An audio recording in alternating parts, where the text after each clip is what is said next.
네, 안녕하세요. 공동체 심리연구소 마음친구 권유셉입니다.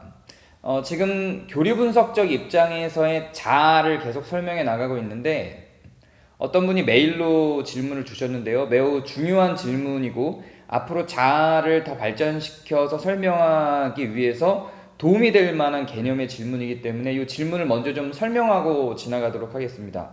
질문은 자기와 자아가 어떻게 다른 건지를 물어보는 거였습니다. 사실상 교류 분석 입장을 처음으로 만들어낸 에릭 번은 자기에 대한 정의는 자세하게 하지 않았습니다. 그냥 자아를 더 자세하게 서술을 했고요. 또 주체에 대해서도 상당히 많은 서술을 했습니다. 그렇게 자아와 주체를 설명했는데 자기를 설명하지 않았지만 교류 분석 입장에서의 자기도 연구는 많이 되어 있습니다. 에릭 번 이후 세대의 학자들이 그 자기 개념을 에릭 번이 말한 자아와 주체 개념에서 추론해서 정립한 자기 개념이 형성은 되어 있습니다. 그래서 이 세 가지 개념을 설명하는 게 질문에 대한 답을 주는데 더 좋을 것 같아서, 그리고 앞으로 자아를 설명해 내는데도 더 좋을 것 같아서 자아, 자기, 주체에 대한 이야기를 좀 하고 지나가려고 합니다. 먼저 자아, 우리가 지금 얘기하고 있는 이 자아는 내가 의식하고 내가 인식한 나를 자아라고 합니다. 그러니까 심리적인 의미로서의 나를 자아라고 생각하면 됩니다. 심리적인 의미로서의 나이기 때문에 심리학과 상담학에서 자아를 중요하게 다루는 겁니다. 자기라고 하는 건 심리적인 나뿐만 아니라 나를 총괄적으로 지칭하는 본연의 나입니다. 자아에는 최소한 이런 신체는 포함되지 않죠. 그런데 자기에는 신체도 포함이 됩니다. 이것만으로 봐도 벌써 자아와 자기는 구분이 되죠. 그런데 그렇게 생각하면 그럼 심리와 즉 마음과 신체로 구분하는 건가? 자아는 마음만이고 자기는 마음과 신체를 의미하나? 이렇게 생각하면은 또 좀 오류가 생길 수 있어요.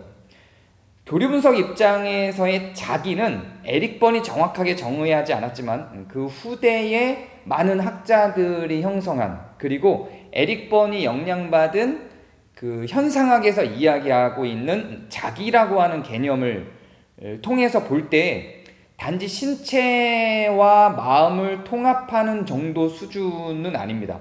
훨씬 더 많은 의미를 이 자기가 담아내고 있습니다.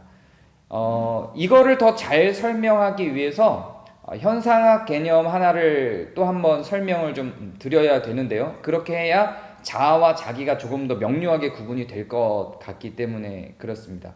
교류 분석 입장에서의 자기와 자아를 좀 구분하기 위해서 이 에릭 번이 영향받은 철학에 대한 이해를 조금 곁들여 갖고 와야 될 것 같은데요. 칸트라고 하는 철학자는 어떤 사물을 바라볼 때 그 사물을 물 자체와 현상이라고 하는 개념으로 구분을 했습니다. 이 물 자체는 사실상 파악할 수가 없어요. 완전하게는 100% 완전하게는 파악할 수 없죠. 이 물 자체는 물건, 그 사물 자체의 어떤 의미 혹은 존재의 의미가 있을 거예요. 예를 들어서 의자라고 하는 사물이 있을 때 그 의자는 사실상 우리는 앉는 용도, 이렇게 앉아있는 용도로만 사용을 한단 말이에요.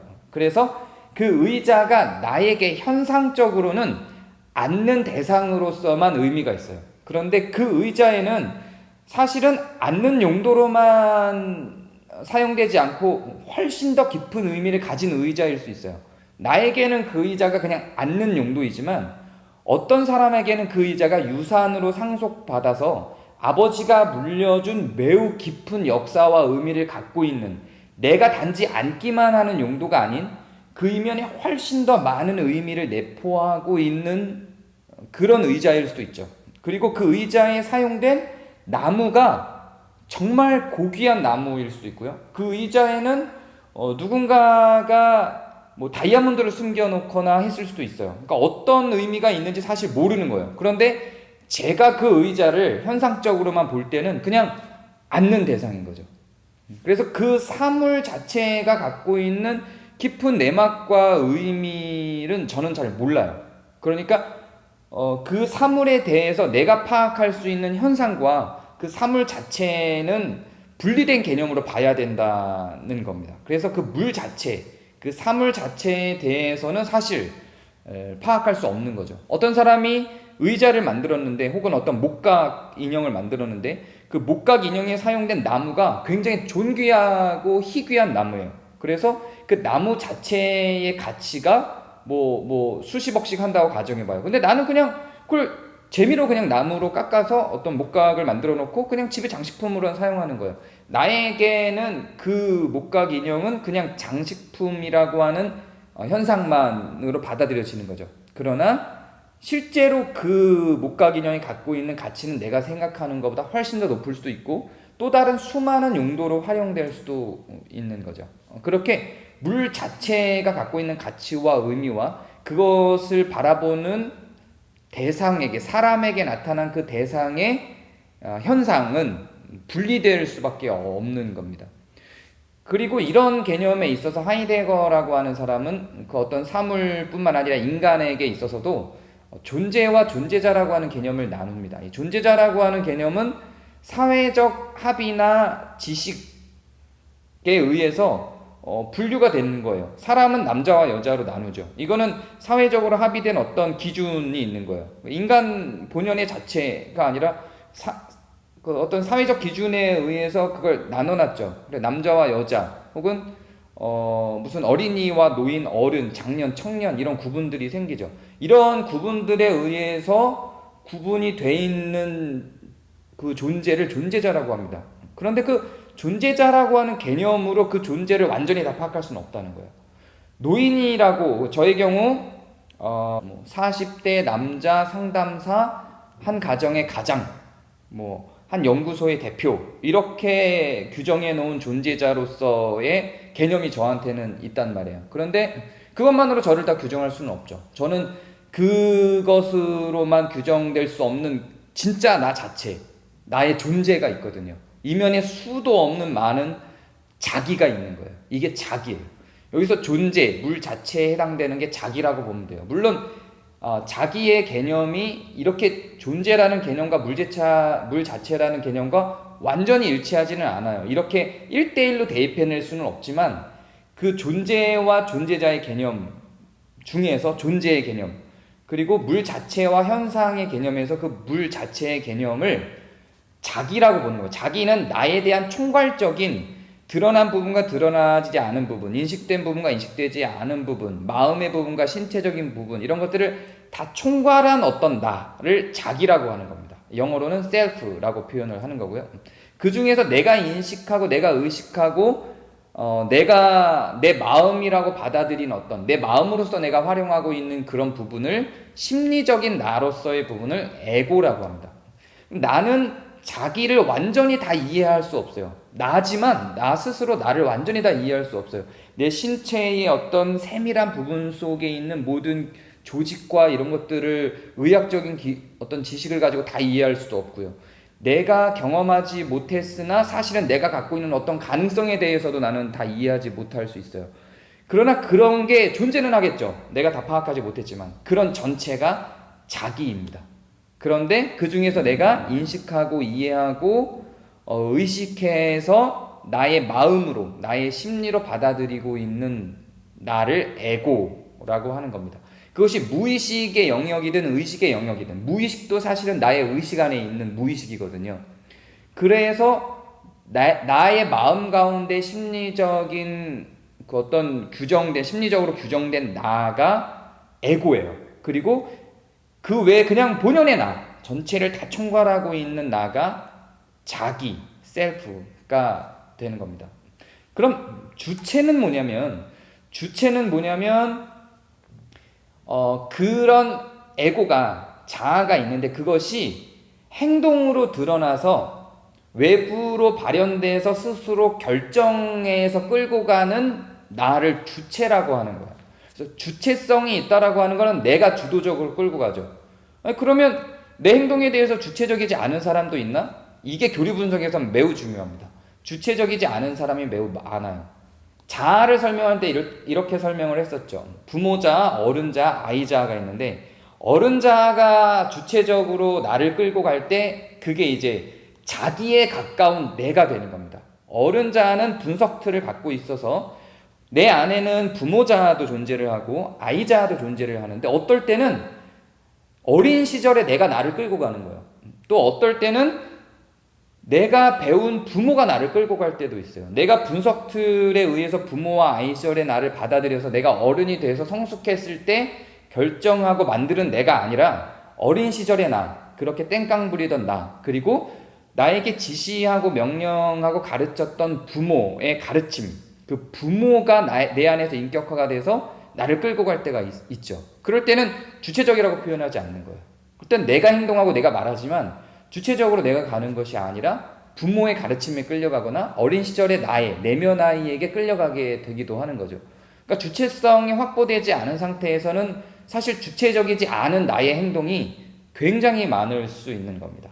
그리고 이럴 수도 있어요. 부모와 아이로 자아 기준으로 설명을 했지만 타자에 의해서 내가 끌려다니기도 하죠. 내가 말하고 내가 결정하긴 했지만 어떤 타자가 나에게 야 저기 가서 드라이버 좀 갖다 줘 이렇게 요청을 했어요. 근데 진짜 셀프로서의 나, 자기로서의 나는 그걸 원하지 않지만 거절하는 게 너무 힘들어요. 그래서 내일이 많은데도 불구하고 그 사람의 부탁을 들어줘서 가져다 줬어요. 주체적이진 않은 거죠. 나는 굉장히 싫어하지만. 그래서 주체라고 하는 것은 내가 원하고 내가 바라고 내가 정확하게 인식하고 의식해서 내가 주도적으로 하는 행동을 할 때 그때 나를 그렇게 하는 나를 주체라고 표현을 하는 겁니다. 사람에 따라서 예를 들어서 라캉이라고 하는 정신분석학자는 인간에게서 주체는 공백일 뿐이다. 결국은 타자가 나의 주체다. 이렇게 말을 하기도 해요. 교리분석 입장에서도 매우 의미 있는 접근이라고 생각을 합니다.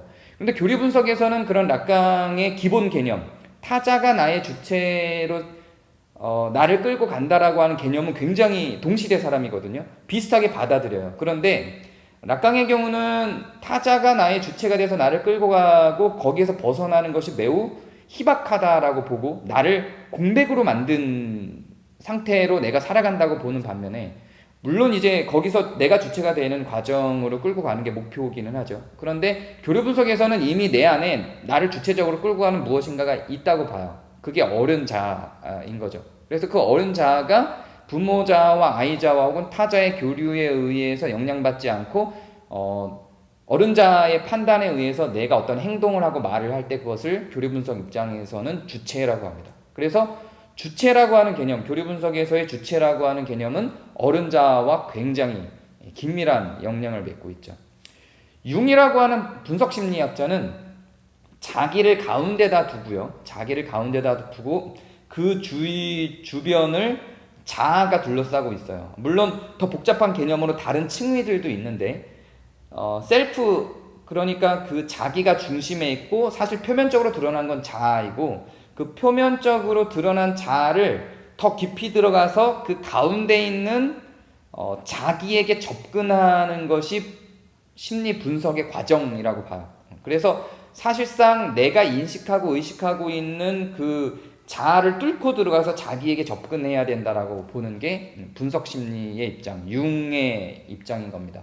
접근의 과정이라고 하는 측면에서는 교류 분석도 어느 정도 이렇게 동의하는 부분이 있는데 그런 도표의 과정으로 보면 마치 자기는 굉장히 작고 자아가 좀 큰 것 같은 느낌을 갖는데요. 좀 나라고 하는 본질에 대한 크기를 기준으로 본다면 자기가 훨씬 큰 거죠. 자기가 훨씬 크고 자아는 사실 좀 작은 부분인 거예요. 그래서 이 자아가 자기로 점점점 확대돼서 넓어져서 자아와 자기가 일치되는 것이 목표 지점이 되는 거예요. 그래서 내가 나를 완전히 다 이해하고 숨겨지고 이해되지 않고 인식되거나 의식되지 않았던 모든 자기를 자아가 다 확보해서 이해하고 인식하는 것이 교리 분석의 어떤 목표이기도 하고요. 그래서 자기가 어른 자아가 자기가 주체적으로 어떤 행동을 하고 결정하는 것, 그렇게 자기와 자아가 일치되어서 주체성을 확보하는 것, 그래서 주체적으로 말하고 행동하는 것이 교류 분석 상담의 최종 목표 지점이 되겠죠. 자, 자기, 주체, 에고, 그 다음 자기는 self, 그 다음 주체는 subject. 이 세 개에 대한 구분이 조금 정리가 되셨나요? 이게 정리가 되고 명료해지고 나에게 있는 자아와 자기와 주체가 적절하게 나 스스로에게 개념 정리만이 아니라 내 삶으로 들어와서 내 삶에 그걸 다 녹여낼 수 있다면 이제 교리 분석 입장에서는 분석의 끝을 가 있는 겁니다. 이 우리가 갖게 되는 그런 여러 사고와 생각은 대부분 다 자아 개념이에요. 자기는 접근하기가 매우 어려운, 내가 알지 못하는 부분이 굉장히 많은 어떤 대상이고 우리가 도달해야 되는 어떤 목표 지점이라고 생각하면 되고요. 거기에 도달하고 나면 이제 주체성을 가지고 그것을 내가 양껏 활용해서 드러내는 것을 목표로 교리 분석을 진행하게 됩니다. 앞으로 자아를 더 깊이 알아가는데 오늘의 이 교육 내용이 많은 도움이 되길 바랍니다. 오늘은 여기까지 하겠습니다. 감사합니다.